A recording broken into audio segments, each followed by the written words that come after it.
My name is Ivanna Warren, and I am a school psychologist here. School. So I did 3 years of grad school, and school psychology is interesting because it's really the only field that has a degree in between a master's and a PhD. So I went to sort of like an all-encompassing program. I did my 3 years.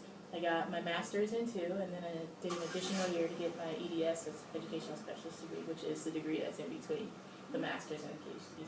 Truthfully, figure out how to get connected with a school psychologist who's actually working and just shadow them if they will allow it. A lot of the things that you learn in school are and can be drastically different from what you experience in the work environment. So if you can just get connected with someone who's willing to have very frank and open conversations, that's the best way to do it. And asking a lot of questions, recognizing that it's an evolving field and a lot of things are changing. I love the idea that psychs with a clinical background are getting into school psychology because this field, although it started in education, is really starting to encompass those things. Because a lot of kids are coming in with a lot of mental health issues, they're coming in with family issues, they're coming in with a lot of those more clinical issues. And if you don't have that background, it's really hard to work with them. A lot of school psych programs really didn't include much of that. A lot of it was more the statistics and more of the, how does the mind work as it connects with learning, not necessarily how does the mind work as it connects with emotional functioning. School psychology is sort of an interesting field. It allows you to work from kindergarten through 12th grade. Right now, what I'm doing is, this is middle school, but I also have an elementary school. So I've worked across the big three, as I call them. I've done elementary, I've done middle school, and I've done high school. So it just depends on what your interests are. It depends on your personality as well. So if you have a personality where you feel like you really need to be able to have frank conversations with people, then you're going to be more of a secondary person, and you need to be aware of that when you're looking for a job. Because you're not going to be able to sit a 5-year-old down and say, you know what, I'm sorry, you're not doing the right thing right now. They're not going to understand what you're talking about. So you have to kind of keep those things in mind ahead of time. For me, because my background was in education, I actually wanted to be an elementary school teacher. But I find that my personality is suited to older students. So I've kind of got that happy medium going right now. There's not enough time in the day. Truthfully, I mean, you're students now. You understand what I'm saying, but it's amplified in the work setting because you have all of these different things that you need to do, and especially in a school setting, students are only here so long. They have breaks that you have to account for, whether that's the passing period, lunch, just a regular break. Some of them have other things like special education things that are going on, which means they're being pulled for different services, which school psychology would be encompassed in that as well, because you can be a service provider providing counseling. So you would also be someone who's pulling students, so it also works on the other side as well if people are looking for those kids. But it is hard because you can't get everything done that you need to get done in that time frame.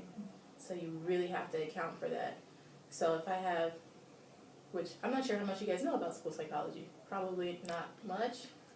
Yeah? Okay. So basically one of the things that I do, it's a big part of my job, is assessing students, and that involves IQ testing basically, but it also involves observing students. It involves interviewing people who either work with that student, or a lot of times you have to include parents, but I do it anyway because they have a completely different and unique perspective on that child. So all of that is included in your assessment.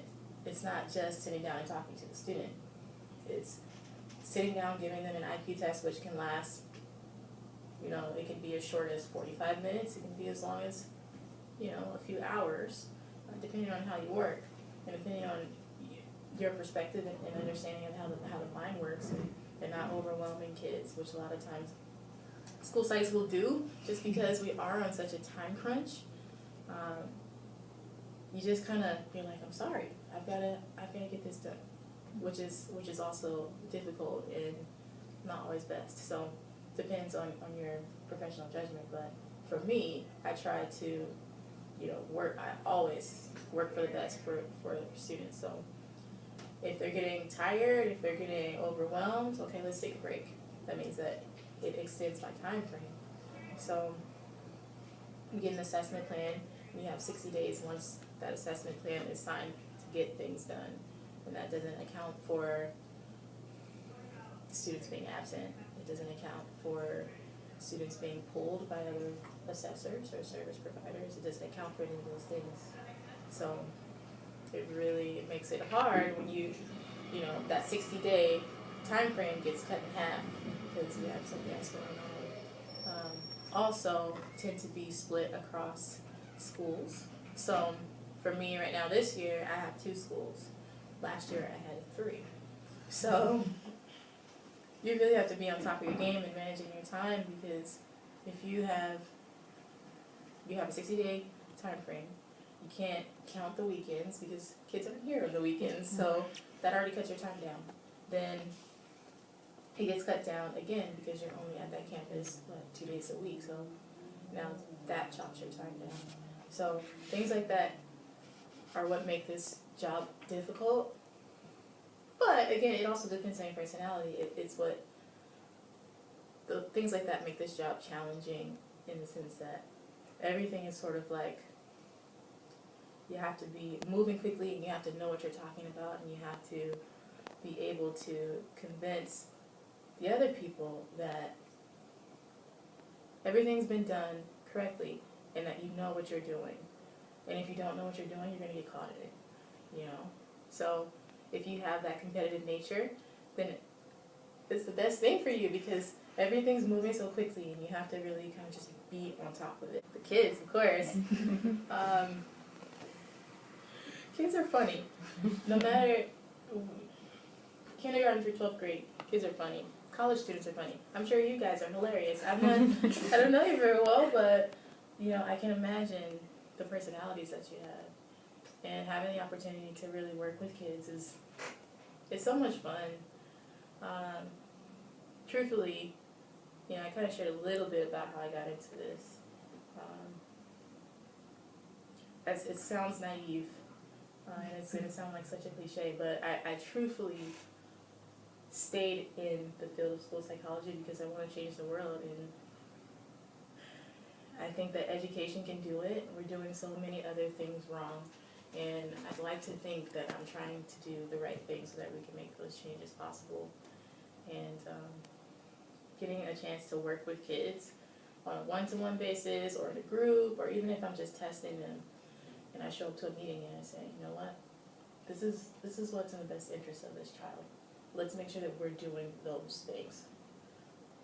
That can change somebody's world, So that's the good of it. I think having a chance to impact change is really rewarding.